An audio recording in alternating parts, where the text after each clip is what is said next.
very, very distinct natures. Men like power. Men like to be decision makers. That's a man thing. A lady has to know that. A lady should step one step behind her husband, to let her husband, at least let him think he's making the decisions. To make him feel that he's giving the final rulings, even though she might be manipulating it from behind and guiding it, which is okay. But let him at least think that the decision is his. That's something that men enjoy. Men like to come home from work to peace, because making parnasah is like going to war. I don't have to tell you, gentlemen, you go to work every day. It's a battlefield. In Hebrew, last time we said one of the words for money is lechem, which is the root word for the word milchama. Because when you go to work every day, you're battling. You're fighting the customer, you're fighting the banks, you're fighting your workers, employees. It's a battle. So when a person comes home, he wants to come to an island of tranquility. So a lady must know that the most critical moment of the night is the way he's greeted at the door. A lady answers the door. You don't know what happened today. The roof is leaking, and the teacher called up, and we got a bill for this and that. And he says, hey, I left World War I to come to World War II now. I left one war to go to another war. And then the whole night is lopsided. The whole night started off on the wall. Now, I'm not telling you that a lady is not supposed to share her days. She must share her days. But there's a time. The first half hour, let's take for an example, it's all peace. Of course, it takes a lot of strength to hold it in. The husband comes home, away to a man's heart is to his stomach, and eats something, let him relax. And then after the house served its purpose, that he's able to escape his office to come to a peaceful island, then that's a very, very important trait. Not to bombard, it's an attack. With all the problems, all the echa within the first talking to the mood from his entrance to the house. You'd serve yourself better to wait until everybody settles down.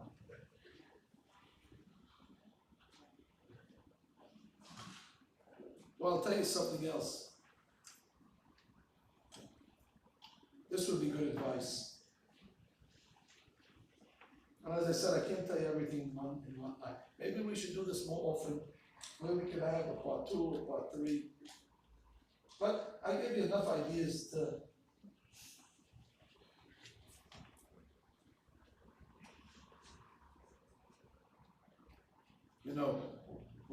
one rule in marriage is never speak negatively of your spouse in public.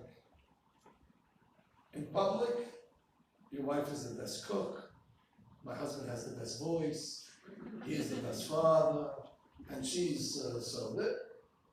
Be very careful, because a lot of times, even in jest, where spouses speak negative in public, especially with friends, this is very, very hurtful. In private, you're able to discuss your own faults and your own deficiencies and shortcomings, but that shouldn't be said, oh, he never does that with the kids. Oh, she doesn't do. Why isn't anybody else's business? To berate and to belittle the weakness of a spouse in front of other people, it's embarrassing. And it could be, in public, everybody smiles, and then when they get into the car, why did you say that I don't do this? Well, why did you say I'm not why was that public knowledge? So you have to be careful in the will of being socially accepted, and therefore everybody just says whatever they want to say, to be funny and to be cute, but not at the expense of your marriages. Last but not least, The Gemara says that there was a great tzaddik rabbi called Abba Hilkiah. Abba Hilkiah was such a tzaddik that one time there was a drought. So the rabbis went to Abba Hilkiah to ask him to pray to God to end the drought. And actually, they went to him and he prayed and the drought ended. So he was a big tzaddik. So when they went to him, he worked. He used to work in the fields. So when they went to visit him in the field, he was a very loyal worker. He didn't even tell the rabbis hello because he didn't want to steal from his boss. He was a worker, so he felt that if he's going to greet the rabbis, it's on the boss's dime. So the rabbis were impressed by that as well. Anyway, they followed him home, and he did a lot of strange things on the way home also. The Gemara explains everything that he did.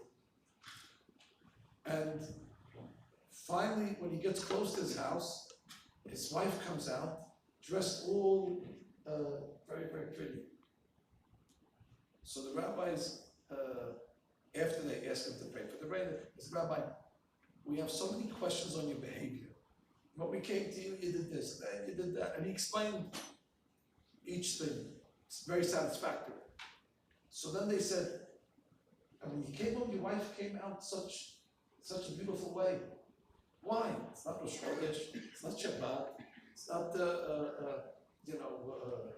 special day. Abba Hilkiah said, "Kedeh shelo eten enai leisha achelet."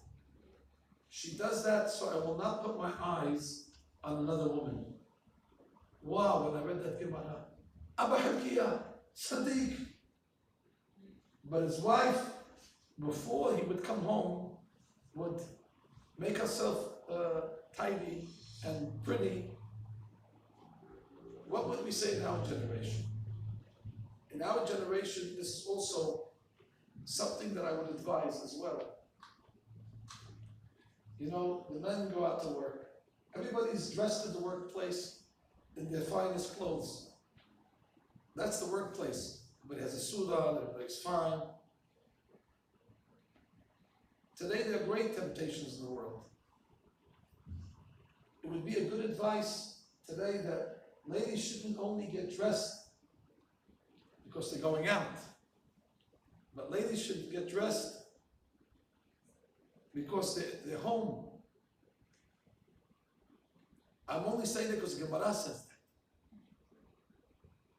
that. Abba Hilkiah's wife, when she heard the footsteps of her husband, she took out her lipstick and she took out her color. And what do you do? My husband's coming home. So you should not have to have a temptation somewhere else. That when a man comes home, she shouldn't have a garlic apron on, and all the ketore is on her from the cooking and all that. I'm not saying every day. I'm not saying to put on a wedding gown, of course. I'm not saying that you have to go to the beauty parlor and so on and so forth. I understand that we're not living in in fantasy land. Obviously not. But there's a certain degree that for some reason we make ourselves pretty when we're going out.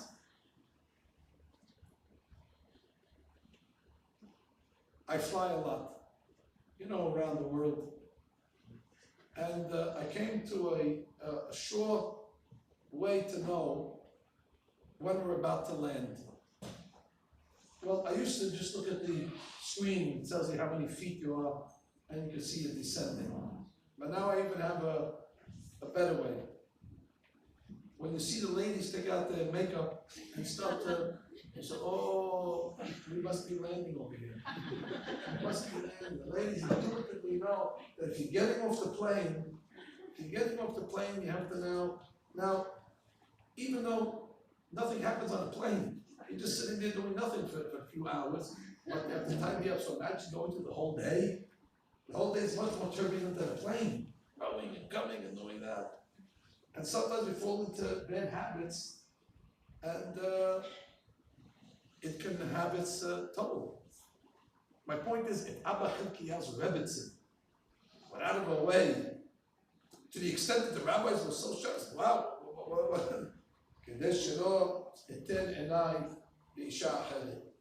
so that would be a good, and consider that a mitzvah.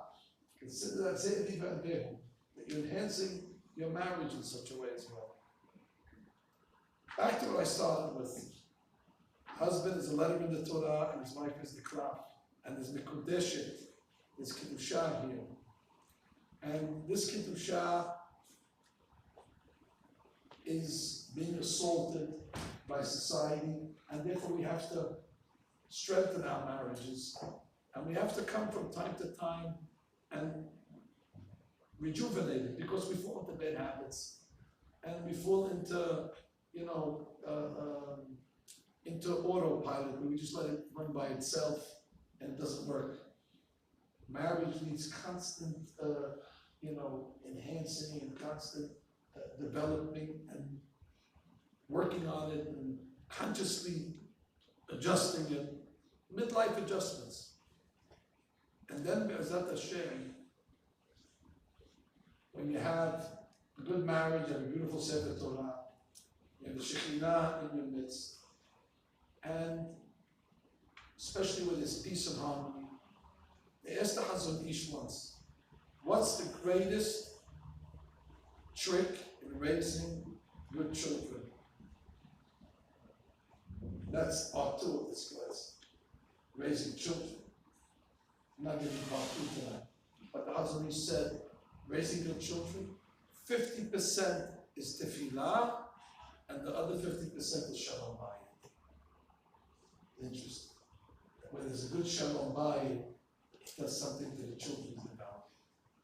So in a house that this is being worked on, this will also enhance Chinuch Yeladim. Like it says, Hasan Givulech Shalom, Helev Hatim Yasbi'ech. And then the Pasuk says, Berach Banayich V'kitbech, that God blesses the children in your midst. And that's my blessing to all that are here tonight. That God should put peace, Shalom B'chelech, Shalva B'armenotayich, like the Pasuk says, Lema'ana Hai V're'ai, Adaberana Shalom Bach, Lema'an Bet Adonai Eloheinu Abakshatov Lach, Ul'e Banim Lebanecha, Shalom Al Yisrael. Adonai Oz La'amo Yiteh, Adonai Yibarech Et Amo V'Shalom. Amen. Thank you.